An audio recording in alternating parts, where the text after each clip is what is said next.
similar to some of the Byzantine victory points that were showing up. I looked at the Persian victory points for the next period, and they don't get anything for their home area.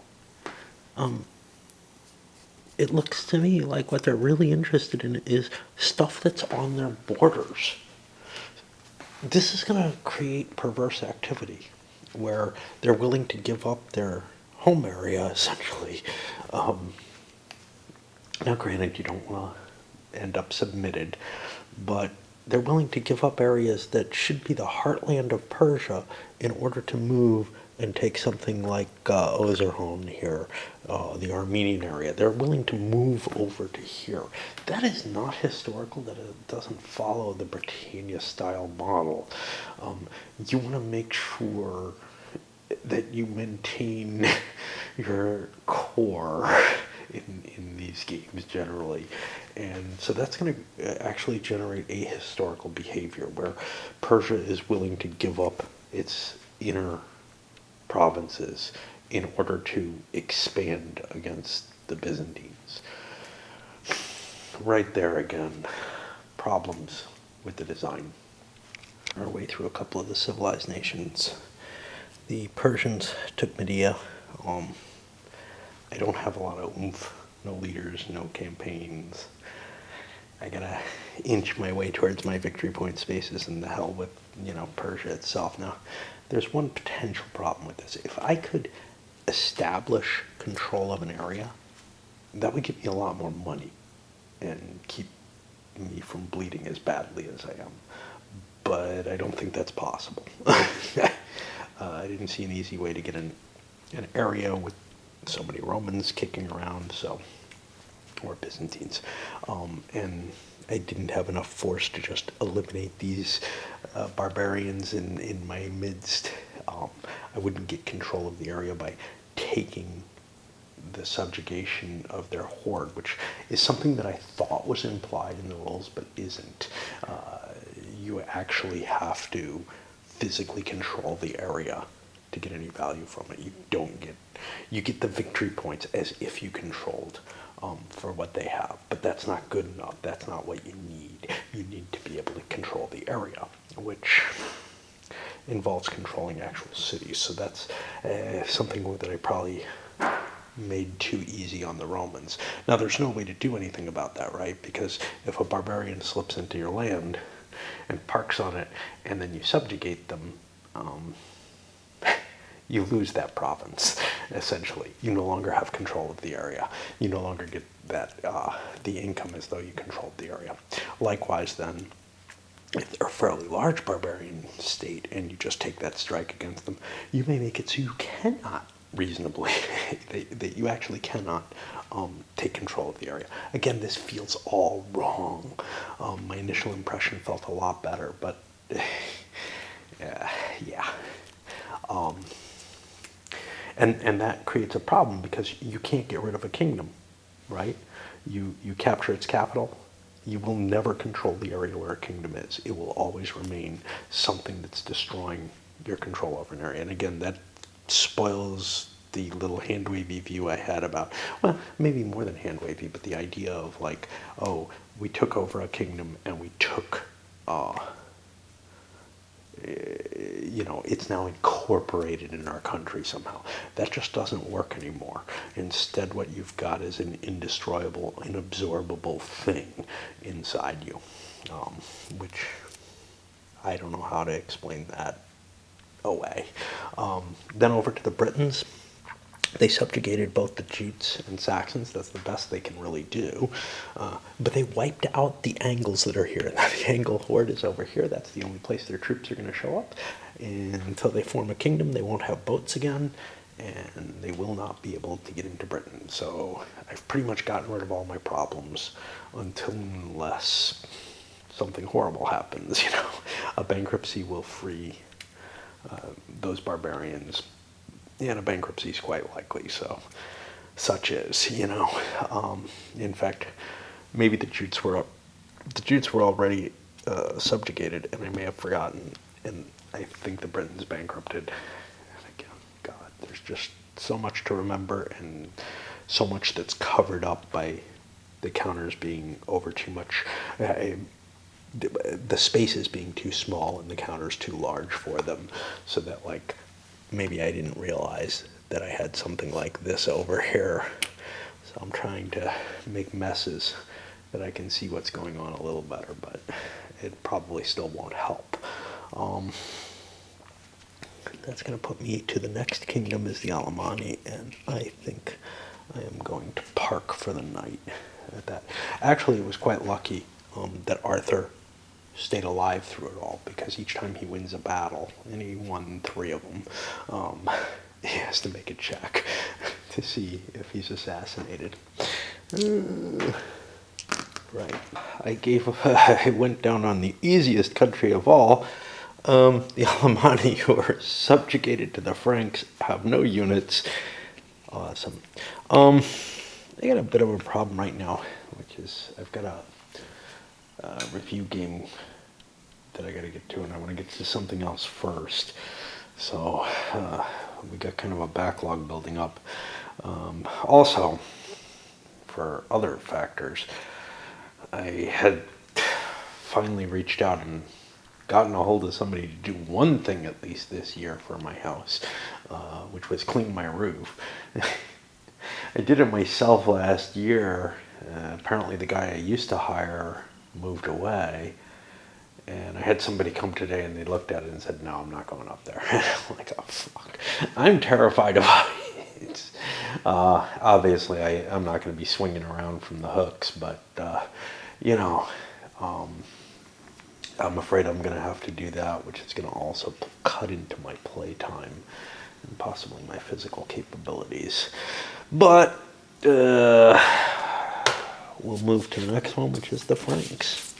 Move the Franks. I realize there's sort of a discordance in terms of the victory point situation. So, for example, let's say the Franks own Gallia Sept, Northern Gaul, for, you know, let's say they don't own it for control, but Swebe ownership adds enough to give them control for victory points, which is pretty much what we've been using it for, right? Does that give them control? I don't fucking know. You know, again, I really liked the idea of absorbing this kingdom within your own. That made sense. The concept of subject nations, especially that are only a capital, which we have here, and will probably not have much income and will just sort of rot there and cause losses of victory points, not counting for your ownership is just very disturbing. Like, what is that thing? You know, be useful for tracking control of the areas. Again, one thing that would be useful is a readable map, but another thing would be some sort of little square or something where you can keep track of a number of how many provinces the most important person controls of it, out of how many, mainly. And, you know, this could all be done on paper too. It doesn't have to be taking up board space or whatever. I can sort of see something where we've got a sheet for every, essentially a track for every province in the game. Of course, maintaining the state on that is going to be a mess if you're writing and erasing all over the place. So that's one of the reasons I think like a Played would be, well, that a Played on the map would be most useful. In part because I got a lot of crap that I'm keeping track of for this game. I don't have enough room here for the nations there. I got a fairly big table space. All the separate rule books I got to keep track of, the counter mix, etc. Yes, you know, I'm used to bigger games than this, ones that have a bigger footprint than this. But man, this didn't look like it was going to eat up this kind of space. It really didn't. And now when I start to think of, you know, well, if I had another table that is like a sub-map of all this with little spaces on it and everything, yeah, I mean, it makes sense. But again, it's going to be, if it's going to have counter switching on it, it's going to be a painful thing. If it's going to be paperwork, it's going to be in that massive paperwork. This is just so much more than it looked like it was going to be in terms of headache factor. I don't know who the hell I'm doing. I'm trying to figure out the Ostrogoths now. And Italy has, God, I don't know, I have to keep flipping through here, find the damn, you know, stuff in the gazetteer, and then count what they actually hold. And obviously, eventually, I'll get disgusted enough with it that I will create something. But one of the problems is I am an incredibly lazy person and will do stupid and expensive tasks again and again and again rather than create something. And it's something that obviously had to have come across when playing the game is we need something to track this information. Why leave it to the players to build their own? And it gets worse because, there's one, it's not even something that can be handled with a fixed valued situation. So it almost has to be by paper, because while the kingdoms are interested in number of provinces, so are the barbarians. Sorry, I'm having some issues here. For empires, they're not interested in that. They're interested in the number of cities, and the number of cities is not a fixed value. That changes. So I'm starting to try to figure out what I need, and in this case, I've carved out all the number of provinces and, where there are any, cities in each area, and who owns it. It's kind of interesting. The only provinces that are owned are by the Byzantines, or in the one case, Gallia Septem, which is owned by the Franks. The Ostrogoths came one short, counting error or whatever. I mean, they could have spread out a little bit more to take another province, but it's really tight. Basically, they have 2 units holding this, and they didn't have an extra campaign to spread out, and that, gives them sort of their maximum. So what it means is they're not going to make quite as much money. How much are they getting shorted? Well, like $1.50. And they have a little bit more capability to resist the Lombards if and when they come down next turn. But yeah, nothing else is actually controlled by anyone. Just to give you an idea of what kind of chaotic state is the map in.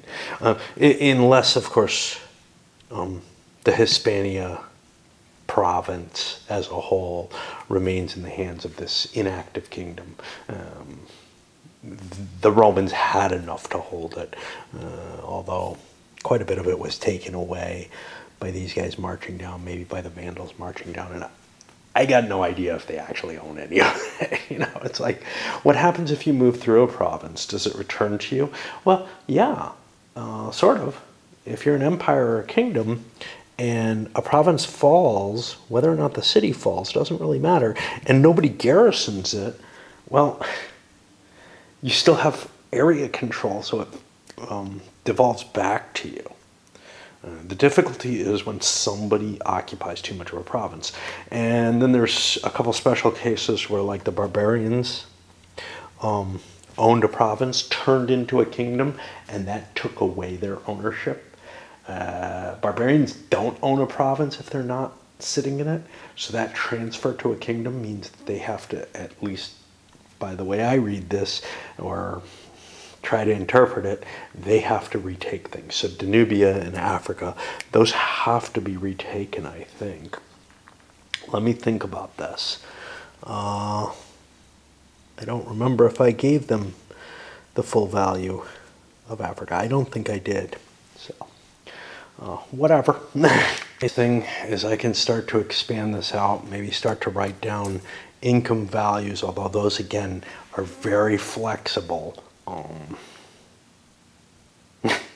So it's pretty hard to, I don't feel like I can get from this to the full documentation that I want to get to that would be necessary to play the game, but at the very least I got something that'll get me started. And now we move on to the Burgundians. It's something the Rome Occidental had to go. That doesn't mean anything. Oh, neat, they got the little symbol on there. They all have a little symbol. The religious symbol. they have no troops. There's nothing they can do. So I just skipped them over, and I should flip them. One weird thing in place. If we look at the fall of Rome, and I kind of didn't bother with this before, and it had an effect, and I rolled some dice, and actually, I think the fact that I succeeded here means, do I want to split these up and get another territory? I do. So here's the thing. Former Roman cities will surrender without a fight. And that's what I was going to go look up for you. But anyway, it's the case. Fuck it. I don't want to look it up.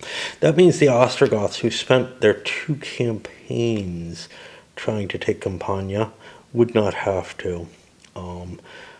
They only had to spend 1. So I could shift like this and gain control of the Ostrogoth land. That puts me in a weaker position. But remember, I get my administrative phase. I'll get to build up some forces, etc.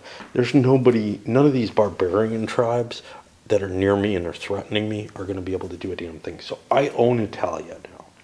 Now, there's areas I don't own of Italia, but whatever. And I brought that up is I have the Burgundians grabbing territory.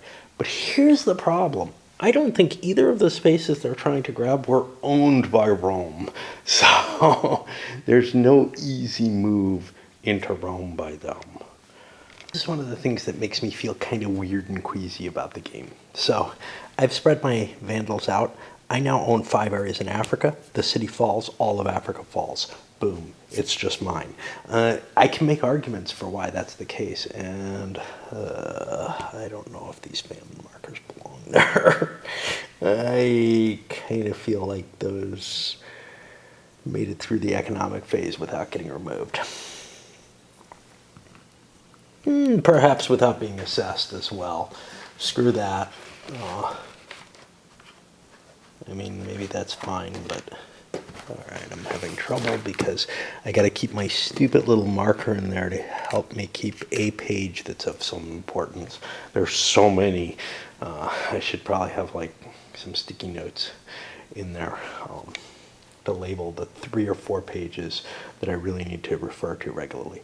So this is kind of cool because now I can just start walking through and go take Egyptus. I've decided that Hispania is worth less than Egypt, and Egypt is easier for me to take because there's these Visigoths there. Now, on the other side of it,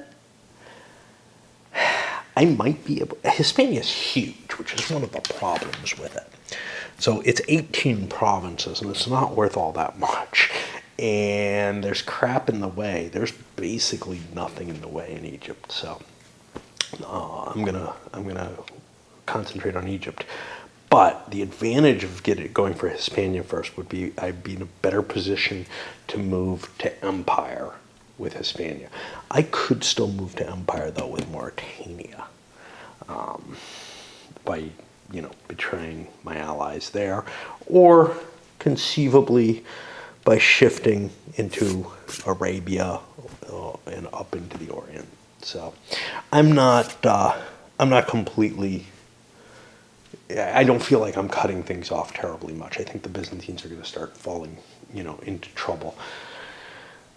And that the Visigoths are probably more likely to build themselves an empire. Plus, I want to take away from Red. Red's the ones who are winning this game. There is something fucked up. 7 provinces were listed as being in Egypt. 1, 2, 3, 4, 5, 6, 7. And I know the Delta and Sinai are both part of Egypt. I just looked them up. What am I missing here?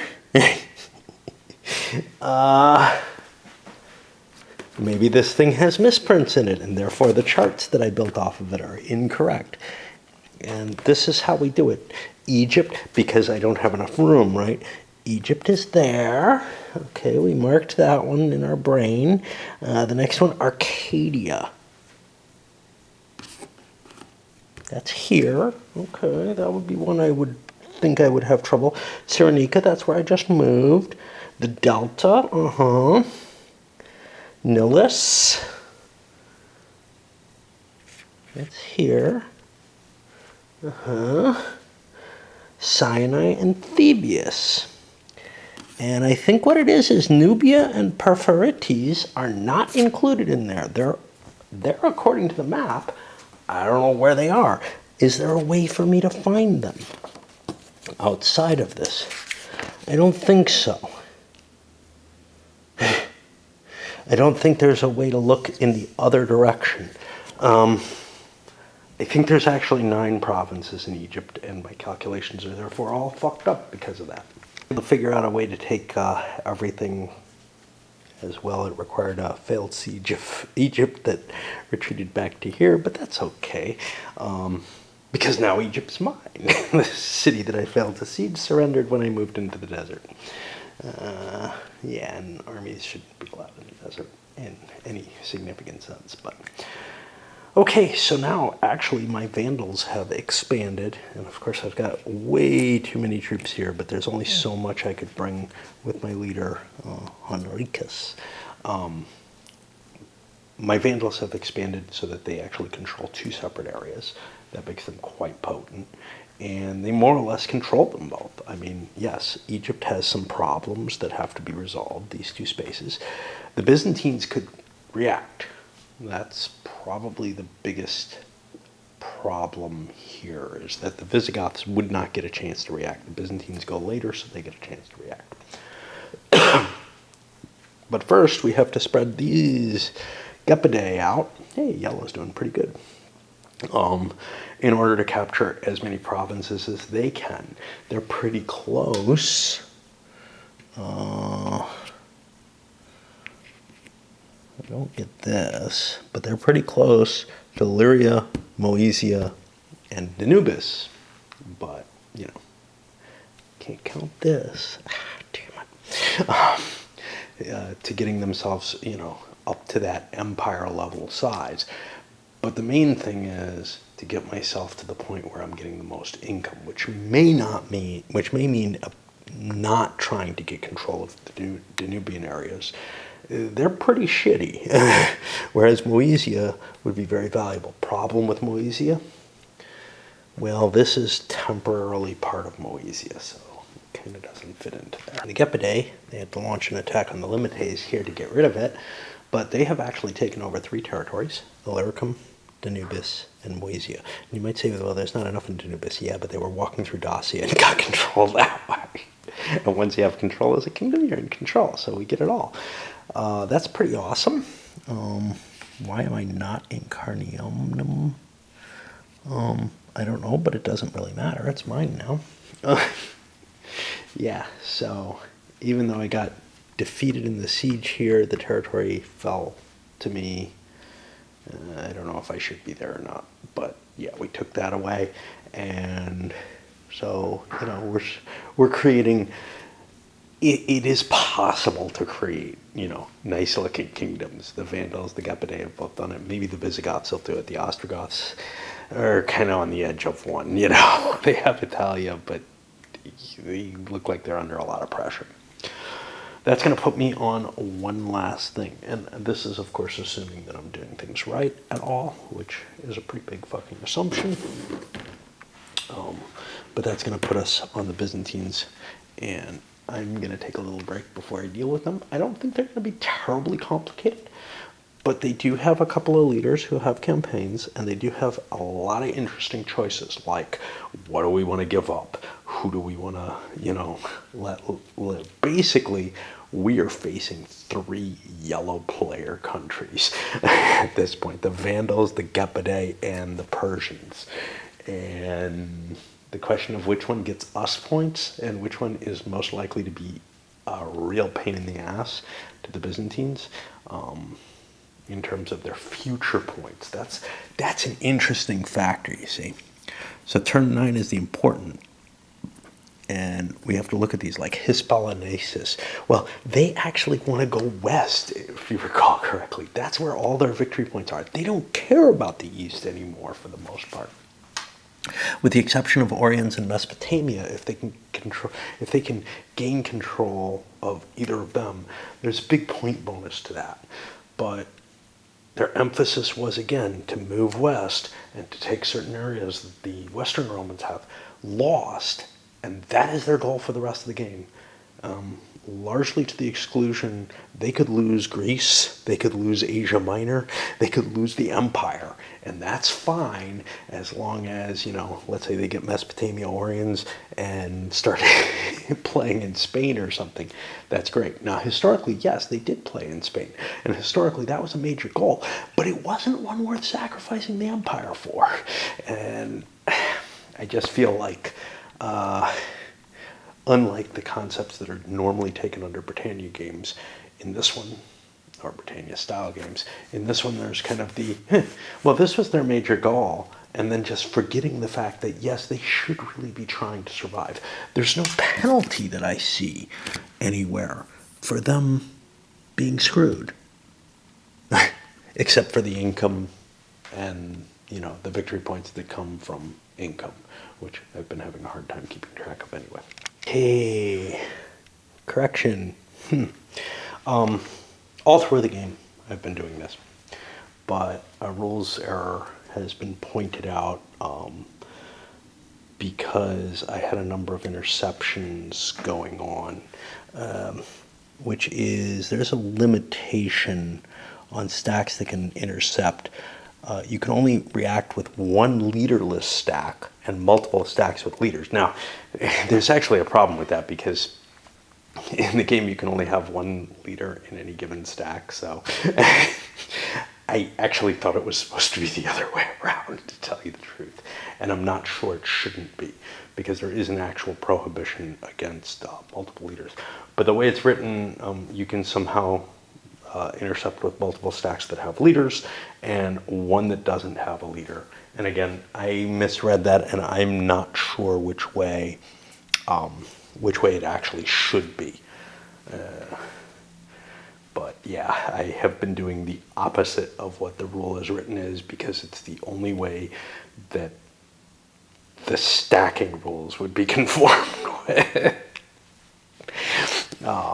So, read that however you wish. At least that's my assumption.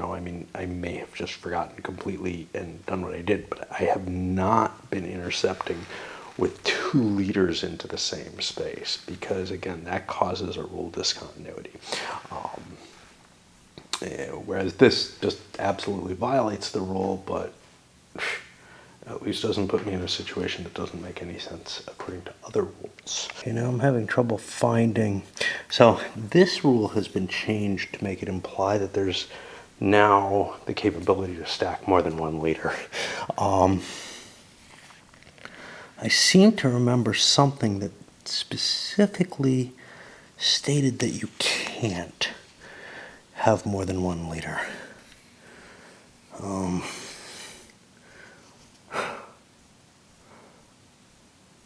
This sort of implies that, but I wouldn't go with that. But I really seem to remember something along those lines, which may be gone from the current rules, but is in here. However, I don't believe it would be buried here. I just really seem to remember something about there only being one leader allowed in a space per turn. I don't know where I got that concept from. It's not absolutely supported in the original rules, and it is specifically removed, or it is specifically contradicted by the rules for how many extra troops you can have in a space, in a stack. But again, too bad, it it definitely has impacted play, but it's also impacted some of the defensive setups, so I don't know for sure which way I would go with it. I think the Romans were able to conglomerate too many forces, and it was the Epicatales. I was doing reactions with every single stack that was within range, because the first one failed, the second one, whatever, I don't view it as too big a deal in either situation, but it does seem that the rules only support intercepting with a single leaderless stack now. Byzantines took a crack at trying to take Persia. They had it down to 3 territories, so it could have submitted, which would have gotten us all of Mesopotamia. Granted, we don't need it this turn. We got 2 more turns to work our way there, but you know, getting the submission would be a big deal. Then we could say, okay, now we control Mesopotamia, grab as much control as we could. The problem is we can never get actual control over Mesopotamia as long as the Persians exist. It would be physically possible if they were a bigger kingdom. God, I hate this part. Because then we could capture their capital, force them to rebuild it somewhere else. But as long as they're a tiny kingdom, they will prevent us from ever taking control of Mesopotamia for victory point purposes. I'm sorry, for economic purposes. For victory point purposes, we could have gotten it, but we kind of played wrong for that. We made a push here to try to take Epirus, and we drove the Gepidai out, but we're unable to succeed with the siege. Here are the 2 leaders. One of the problems with it is this guy does not come with, who is this? Justinian does not come with an extra military campaign. He should have some sort of leader under him. I don't know. Yeah, that's what's wrong. I should have a whole bunch of leaders on the board. Next turn. Oh, this is Justinian's first turn, because, or else there's no Roman leader for the Byzantines.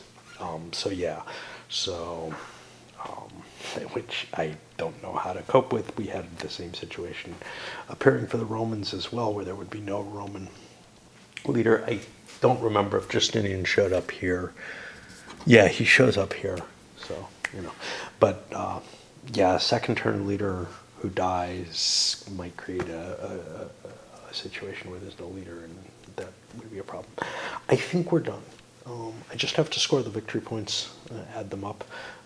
The Persians actually recovered some of their negative victory points by killing off Romans. They got kind of lucky on these attacks. You can see I moved the Roman navy downward to help support a move into Italy, but I couldn't have done it with anything except these crappy units, which, yeah, they're great units, they're legionaries, but they would have to go home. And I'd have nothing that I could deploy there, so that was kind of problematic, and I decided instead to try to push my way up this way and see if I could make a land route to Italy. Total is going, but let's see, the pink player got their shittiest value yet, 25 points, and they've lost half their half the empire, and are really only making points off the Byzantines, and the Byzantines aren't doing too well. The green player, 12 points. What did they do that got them points? Not a whole hell of a lot. Basically these guys. And maybe the Saxons, but I don't think much. We can take a look. They really didn't have much. The Suebi actually got the most points, believe it or not. I don't know. Conversion to kingdom. That's why. Over here for yellow, Persia still lost points, but they netted out at 18. And then blue netted out at 6, even though they look like they're doing pretty well. You know, the Ostrogoths are spreading out here. The Visigoths have entrenched themselves into a place where they can, you know, convert to a kingdom in Hispania. Of course, it's not a great kingdom, but that's okay. At least they won't be being subjected or subjugated, which was something of a risk. And I guess that's about it. I think we're going to see yellow start scoring some serious points off their Vandals, off their Gepidei, whatever the hell they are. But before we do that, we're not going to see much of anything because I'm going to play something else in between. Ended up, I scored the last thing, which was sort of not victory points or anything up. I scored the diplomacy cards that were kicking around for extra money. It's kind of interesting. Early in the game, I was kind of like, these aren't terribly useful, but okay. I could spend a few bucks, get an extra unit that I probably don't really need. At this point, and quite often would just say, screw it, I'll just take a buck, whatever. At this point, that extra buck per card is a big deal. And since most of the diplomacy cards cost money, it's kind of like, so that makes life easier because I stopped paying as much attention to them. And I still got to figure out a way to make the event cards work without having to read them. Okay.